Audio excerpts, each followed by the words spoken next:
Isang magandang araw po sa inyo mga kalods, no? Ito naman po tayo ngayon ay magko-content po dito sa mismong area ng Phase 3, no? Ito po ay patungo ng Phase 4. Sa inyo mga kalods na mapapansin nyo po yung mga halamanan po dito sa kalagitnaan po ng kalsada. Nung nakaraang buwan po guys ay tayo po ay nag-vlog dito, ay makikita nyo po yung magagandang bougainvillea, no? Ay that time ay medyo malabong siya. Subalit sa ngayon ay makikita nyo mga kalods ay bagong tabas, no? At ito ay bagong sibol at makikita nyo yung mga bulaklak po ng bougainvillea, no? Ay magaganda po siya guys, no?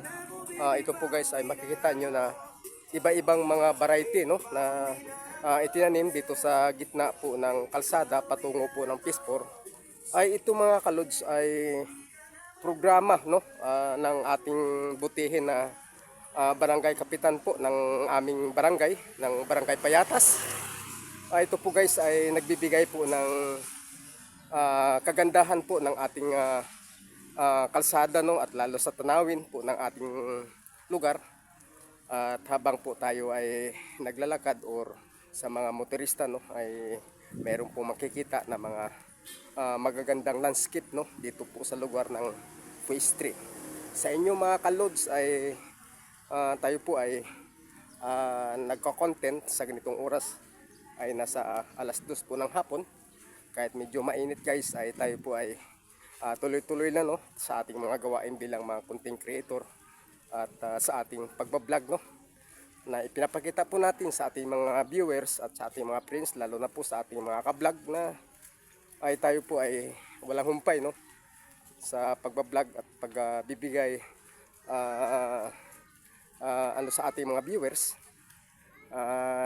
sapagkat ito ngayon guys ay ipinapakita po natin ang mga lugar din dito po sa aming barangay na magagandang tanawin, no, sapagkat ang inyong kalods ay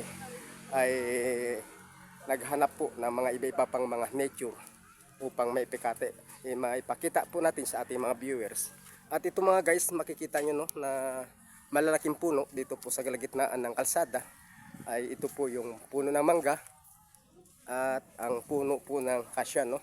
Ito guys, mga 30 years na po itong mga malalaking puno ng kasya, no. At ito guys ay pinapakita po natin sa ating mga viewers na mayroong taglay na kagandahan po yung kalagitnaan po ng kalsada kapag may mga puno tulad nito. Kaya hello guys. So sa ating mga ka-friends, no, ito po ang inyong kalods ay tutungo po sa ating mga kaibigan at tayo po ay magsiservice bilang massage therapist.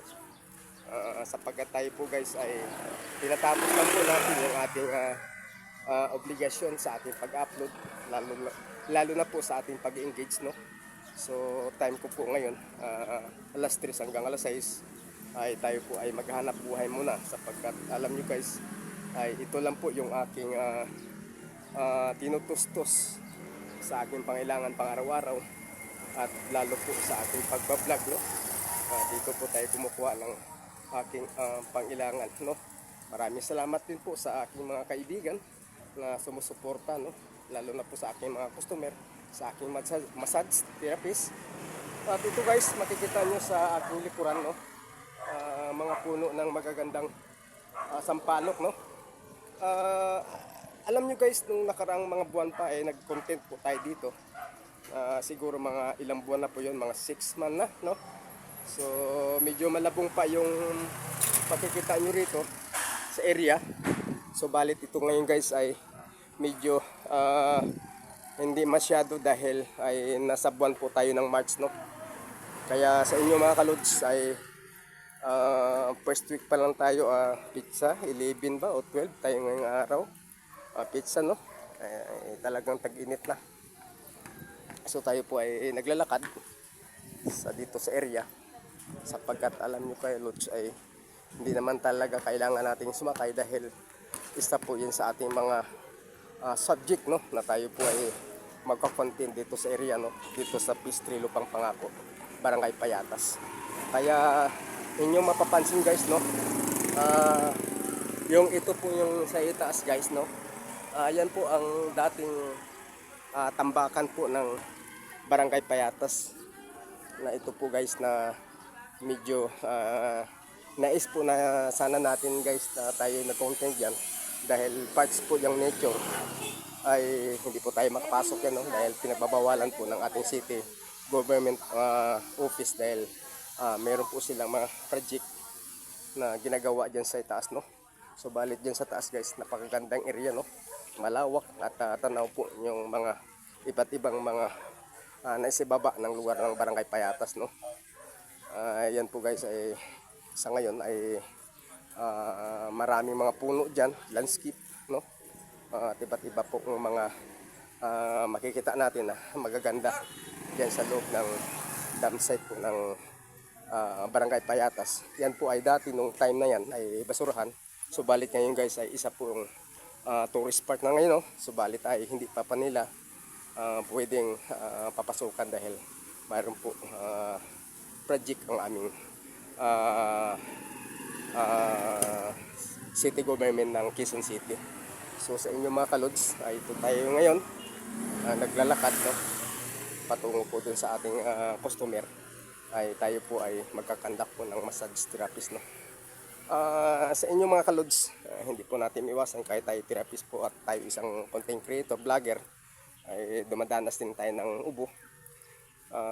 Yan po guys, kahit sabihin natin nag-iingat pa rin tayo, ay talagang dumarating sa atin, subalit kailangan lang natin maging maingat at alagaan po natin yung ating sarili. Dahil yan po guys, saglit lang naman guys na mawala sa ating sarili.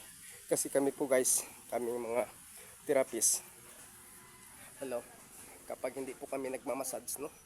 Kami po ay nanghihina din. So kailangan talaga guys na sa loob ng isang week, no? Isang linggo ay makapaghilot lang kami ng kahit isa or ilan lang, no? Dahil ang inyo kalods ay hindi naman talaga pwede na mag full sa pagmamassage pang araw-araw dahil tayo po ay busy sa ating pag-content, sa ating pag-engage, lalo na po sa pag-resbakan po, no? Sa ating mga kapwa content creator.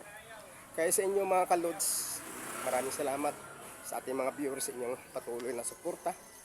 Please like, comment na po sa ating FB page, no? Aurelio Finol, at lalo na po sa ating YouTube channel, Kanoy. Please, ako'y po yung humingi ng suporta sa inyo. Nawa ay paki-like, comment, at higit sa lahat po, paki-subscribe lang po yung ating YouTube channel. Maraming salamat po sa inyo mga kaludi. God bless po sa lahat, sa ating mga viewers at sa ating mga friends.